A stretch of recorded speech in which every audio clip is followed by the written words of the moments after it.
Gaano ba kaimportanteng paglaanan ng oras, panahon at sakripisyo ang paghahabol mo sa taong ayaw naman sa'yo? Ouch! Okay, fine. Let me rephrase my question. Bakit kaya team building ang isa sa pinakamahalagang investment sa isang kumpanya, negosyo, organisasyon at samahan? Masaganang pagmamahal, TPF!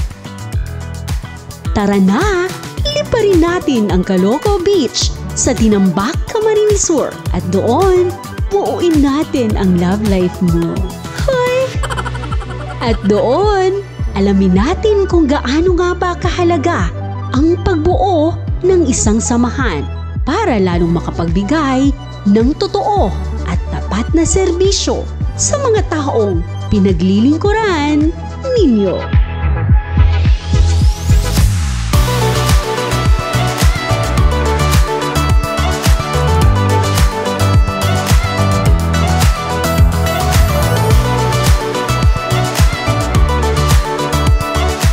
Sabi ni Henry Ford, if everyone is moving forward together, then success takes care of itself. Katulad ng puzzle, hindi kailanman ito mabubuo pag nawala isa man sa mga parte nito. Ang walis tingting naman ay hindi magiging malakas at kapaki-pakinabang kung nag-iisa lang ito. Katulad ng hindi rin mabubuo ang puso mo kung walang kayo.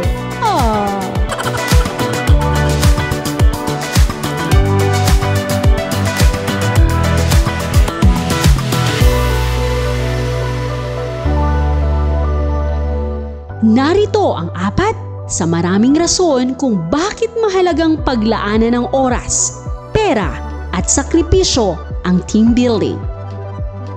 Una, uunahin mo syempreng piliin siya araw-araw. Una ay pagpapalakas ng ugnayan at komunikasyon. Sa team building besh, magkakaroon ng pagkakataon ang mga miyembro na magtulungan, magkaunawaan at magkaroon ng mas malalim na ugnayan. Uy, ugnayan daw? Asa ka uli, Bill?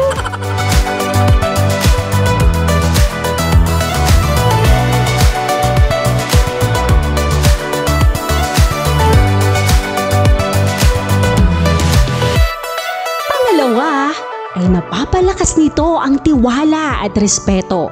Sa team building rin nagkakaroon ng pagkakataon na magtaguyod ng respeto sa kanilang mga karanasan, opinyon, at mga kakayahan. Kakayahang ipaglaban siya. Hala, strong ka, B!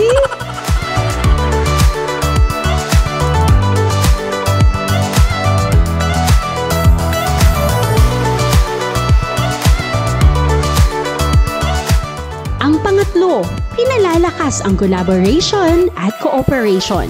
Ang team building ay nagtutulak sa mga miyembro na magkaisa at magtulungan to reach the goal and objectives.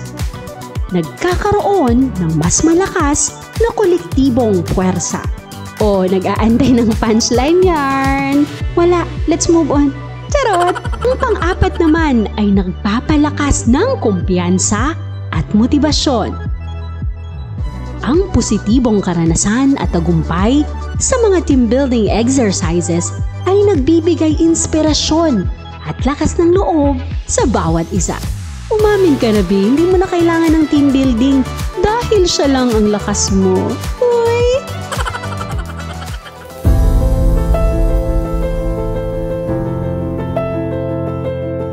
Sadyang napakahirap iwanan ang ating mga comfort zone. Nasanay tayo sa araw-araw na routine.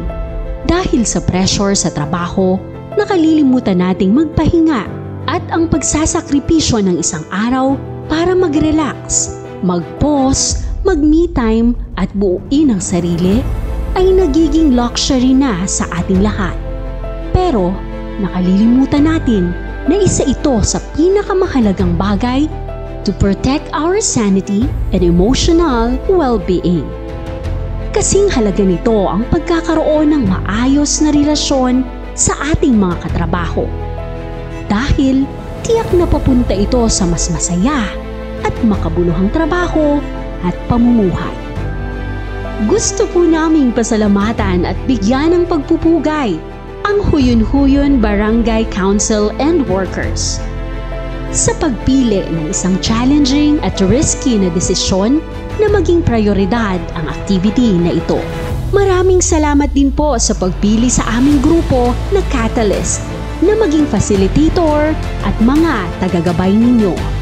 Saludo po ako sa magandang inisyatibo na palalimin ang relasyon ng bawat isa sa inyo para mas makapagbigay ng tama at tapat na serbisyo sa pinaglilingkuran ninyong komunidad.